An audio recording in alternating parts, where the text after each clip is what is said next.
नमस्कार, आदाब, सत श्री अकाल प्यारे दोस्तों आज हम फिर से एक जादुई कहानी सुनेंगे जिसका टाइटल है पारस का पहाड़। तो कहानी को पूरा सुनिएगा और लाइक शेयर कमेंट ज़रूर कीजिएगा। गंगा नदी के किनारे एक बहुत ही सुंदर गांव था जिसकी आबादी बहुत कम थी। यहाँ के लोग आम जनजीवन से काफ़ी दूर थे, न ही कोई तकनीक और न ही कोई जीवन यापन की वस्तुएं। उसी गांव में 4 बच्चे होते हैं, उनमें काफ़ी गहरी दोस्ती होती है, जिसमें 3 लड़के अभिषेक, विकास और सैम थे और एक लड़की जिसका नाम रीता होता है। रीता और सैम लगभग 7 वर्ष के हैं। वहीं अभिषेक और विकास की उम्र लगभग 15 साल होती है। विकास को चित्रकारी का बहुत शौक है, वो रोज़ाना बहुत ही सुंदर चित्रकारी किया करता था। एक दिन चारों दोस्त आपस में नदी के रास्ते घूमने की योजना बनाते हैं। सभी नदी के किनारे पहुंच जाते हैं। गांव के ज़्यादातर लोग भोजन के लिए मछलियों पर आधारित थे। इसी वजह से नदी के किनारे छोटी छोटी नाव पेड़ से बांध कर रखी होती है। चारों दोस्त एक नाव को खोलकर नदी में ले आते हैं और धीरे धीरे नदी की धारा के साथ बहने लगते हैं।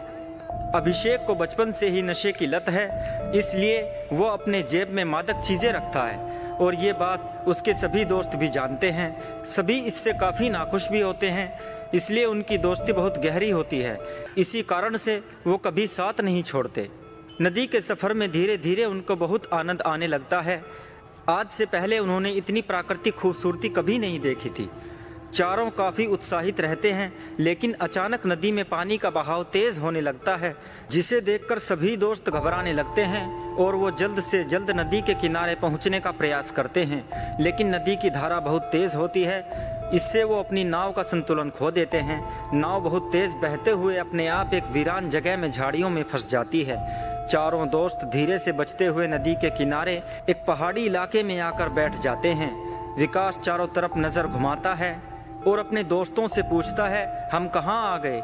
ये कितनी अजीब जगह है, अब हम घर कैसे जाएंगे? विकास की बातें सुनकर सैम और रीता घबरा जाते हैं। तभी अभिषेक कहता है, अरे तुम लोग चिंता मत करो, मैं कुछ न कुछ रास्ता निकालता हूँ। वो सैम को अपने साथ चलने के लिए कहता है ताकि वापस घर जाने के रास्ते का पता लगाया जा सके। वहीं विकास और रीता नदी के किनारे ही बैठ जाते हैं। विकास वहां पड़े सूखे पत्ते पर चित्रकारी करने लगता है और रीता आसपास टहलने लगती है। यहाँ दूसरी ओर अभिषेक और सैम रास्ता ढूंढते ढूंढते काफ़ी दूर निकल आते हैं। अभिषेक अपनी जेब से गांजा निकालकर पीने लगता है। तभी सैम नाराज़ होते हुए उसे मना करता है और अभिषेक सैम को पीछे हटने के लिए धक्का देता है, लेकिन सैम का पैर फिसल जाता है और वो पहाड़ी से नीचे घने जंगलों में गिर जाता है। अभिषेक तुरंत पहाड़ी से नीचे झांक करके देखता है। वो बहुत ज़ोर से चिल्लाता है, सैम! वो पसीने से लथपथ हो जाता है। अभिषेक को समझ में आ जाता है कि सैम अब नहीं बच सकता। वो रास्ता ढूंढते हुए वापस अपने दोस्तों के पास पहुंचता है और सारी घटना विकास और रीता को बताता है। विकास अभिषेक को बहुत डांटता है और कहता है, तुम लापरवाह हो, तुमने सैम को मार डाला। और तीनों दुखी मन से धीरे धीरे अपने गांव का रास्ता ढूंढते हुए वापस आ जाते हैं। सभी गांव वाले ये बात जानकर अभिषेक को बहुत डांटते हैं और सैम की मां अपने बच्चे के लिए बहुत दुखी होती है। समय के साथ सभी उस घटना को भूल जाते हैं। लगभग 16 सालों बाद बचे हुए तीनों दोस्त अलग अलग हो जाते हैं। रीता की शादी एक वैज्ञानिक से हो जाती है, विकास फैशन डिजाइनर बन जाता है और अभिषेक उसी गांव में अपना जीवन बर्बाद करते हुए नशे में डूब जाता है। दरअसल वो बचपन के उस हादसे को अभी तक भूल नहीं पाया था। उसे रह रह कर सभी की याद आती है। यहाँ दूसरी ओर रीता के पति अपनी लैब में एक प्रोजेक्ट में काम कर रहे होते हैं, जिसमें वो पारस के जादुई पत्थर की खोज कर रहे थे। दरअसल कई वर्षों पहले सैटेलाइट से खींची गई तस्वीरों का डाटा इनके हाथ लगा था, जिसमें उन्हें पारस पत्थर की पहाड़ियों का चित्र नजर आया था, लेकिन वो उसकी सही लोकेशन का पता नहीं लगा पा रहे थे। रिसर्च करते हुए कई दिन बीत चुके थे। एक दिन वो रीता के साथ उसी शहर आते हैं जहां रीता का दोस्त विकास रहता था और रीता विकास को फ़ोन करके उससे मिलने की योजना बनाती है। वो अपने पति को भी साथ चलने को कहती है। विकास का बहुत बड़ा फैशन डिजाइनिंग कंपटीशन होने जा रहा होता है। विकास उन्हें वहीं आमंत्रित करता है। दोनों पति पत्नी विकास के प्रोग्राम पर जाकर बहुत आनंद करते हैं। विकास को भी इतने दिनों के बाद रीता से मिलकर बहुत खुशी होती है। विकास रीता और उसके पति को अगले ही दिन अपने घर खाने के लिए बुलाता है। दोनों विकास के घर समय से पहुंच जाते हैं। विकास अकेला रहता है, इसलिए खाने की सारी तैयारी उसे ही करनी पड़ती है, लेकिन फिर भी उसने बहुत ही अच्छा इंतजाम किया होता है। तीनों साथ बहुत ही आनंद से खाना खाते हैं। उसके बाद विकास अपनी चित्रकारी रीता और उसके पति को दिखा रहा होता है।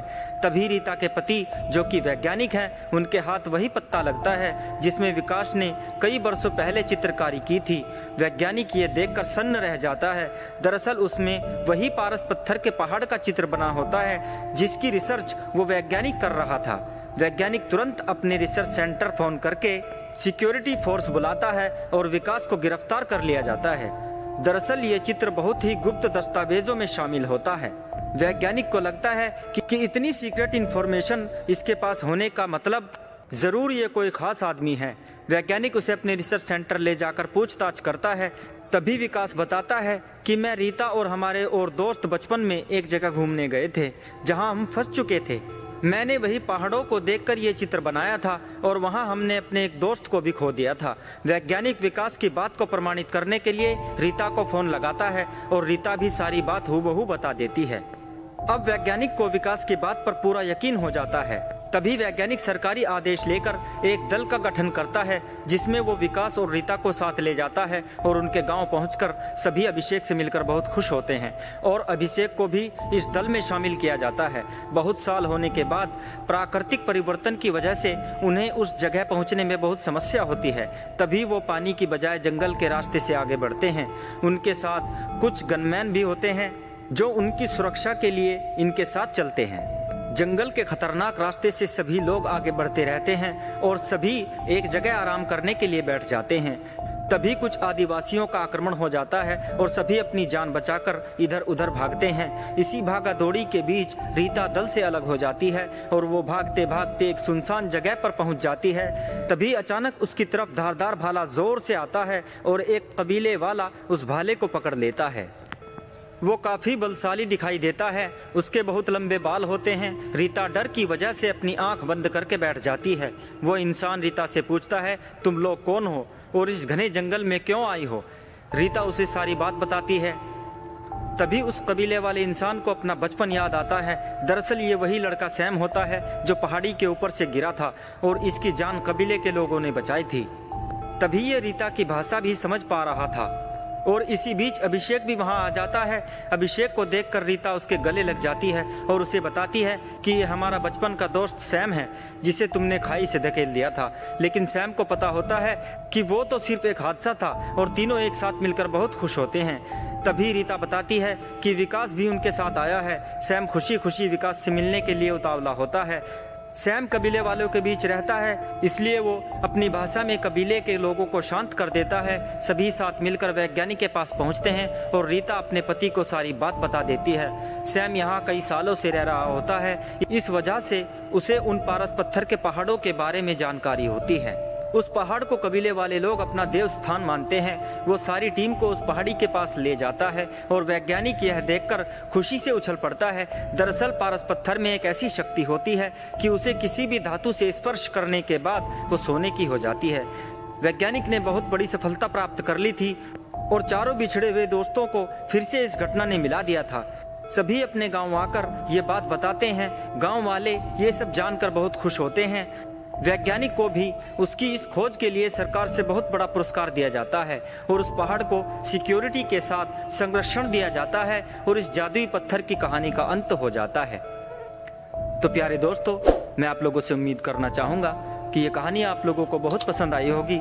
तो प्लीज़ हमारे चैनल को सब्सक्राइब ज़रूर कीजिएगा। बहुत बहुत शुक्रिया।